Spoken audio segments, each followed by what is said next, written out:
Bapak, Ibu, saudara-saudari yang dikasihi dan mengasihi Tuhan, salam cinta kasih. Hari ini adalah hari ke-6 Oktav Natal.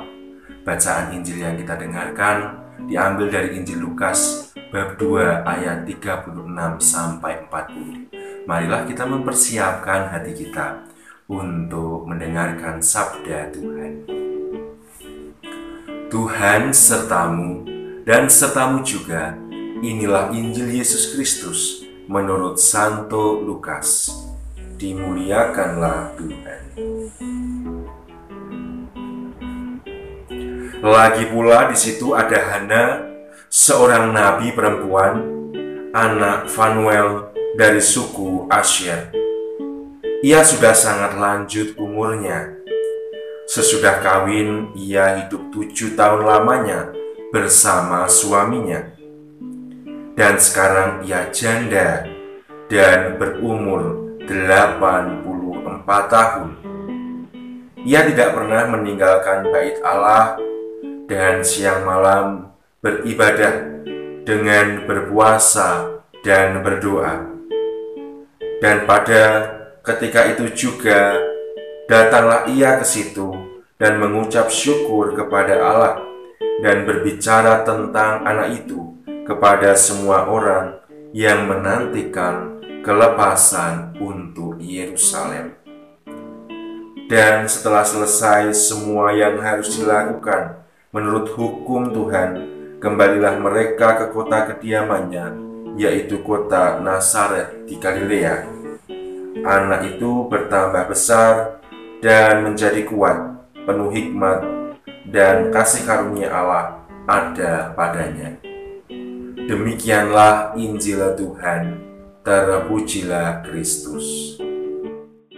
Bapak, Ibu, saudara-saudari terkasih, bacaan Injil hari ini mengajak kita untuk mengenal sosok perempuan Israel di sekitar peristiwa kelahiran Yesus, yaitu Hana. Penulis Injil Lukas menggambarkan Hana sebagai perempuan Israel, anak dari Fanuel dari suku Asyer, suatu suku yang kurang cukup terkenal di Israel. Hana juga digambarkan sebagai perempuan Israel yang sudah lanjut usia, sudah tua, berusia 84 tahun.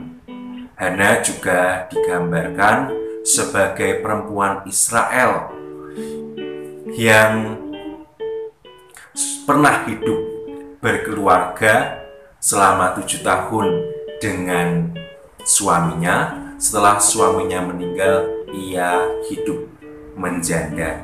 Ia berada dalam status sebagai seorang janda di dalam masyarakat Yahudi. Namun tidak hanya itu, penulis Injil Lukas juga menggambarkan Hana sebagai perempuan Israel yang memiliki banyak keutamaan.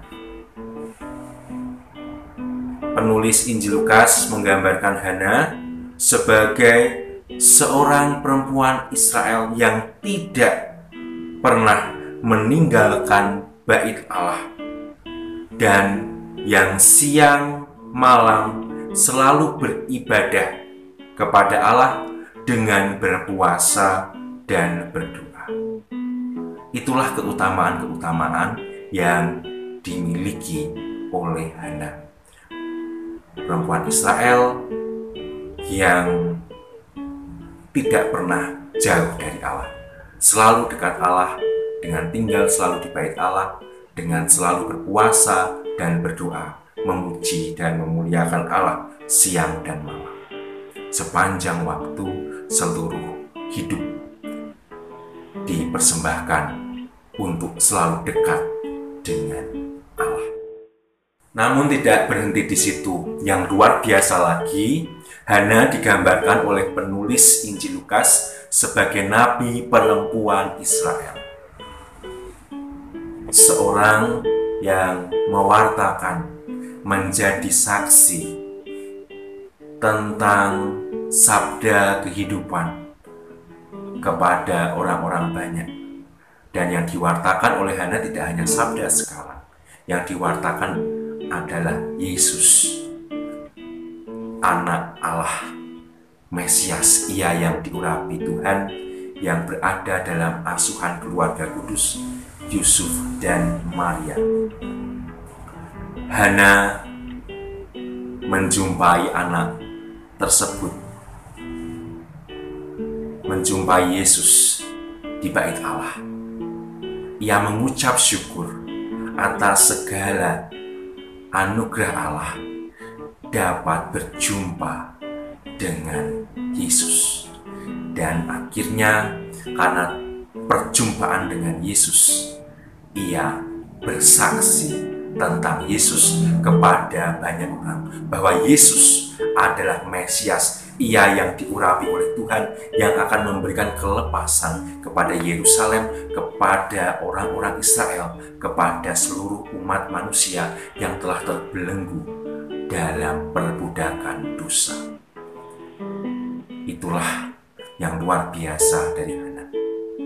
Dekat dengan Tuhan dan menjadi saksi tentang kehadiran Tuhan serta peran Tuhan yang luar biasa dalam sejarah umat manusia, menyelamatkan umatnya dari segala bentuk perbudakan, menjadi orang yang merdeka, menjadi orang yang mengalami kebahagiaan sejati di dalam Allah.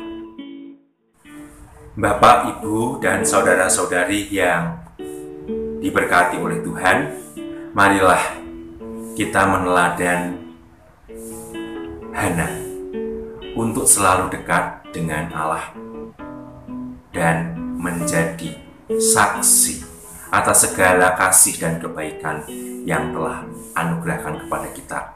Secara khusus bersaksi bahwa kita telah mengalami keselamatan dari Tuhan kita Yesus Kristus, Sang Mesias, ia yang diurapi Tuhan, yang telah menebus kita dari segala dosa-dosa kita. Marilah dalam kehidupan kita sehari-hari, melalui perkataan kita, perbuatan kita, melalui kegiatan yang sederhana yang kita lakukan, kita terus-menerus selalu dekat dengan Allah, selalu bersaksi dan menyadari diri bahwa aku orang Katolik, aku juga dipanggil untuk menjadi seorang nabi dalam kehidupanku. Nabi bagi keluargaku, bagi pasangan hidupku, bagi anak-anakku, nabi bagi orang-orang yang ada di sekitarku, yang terus mewartakan kasih dan kebaikan Tuhan. Dan sungguh nyata dalam diri Tuhan kita Yesus Kristus. Rahmat Tuhan membantu kita untuk menjadi nabi yang bersaksi tentang Tuhan kita.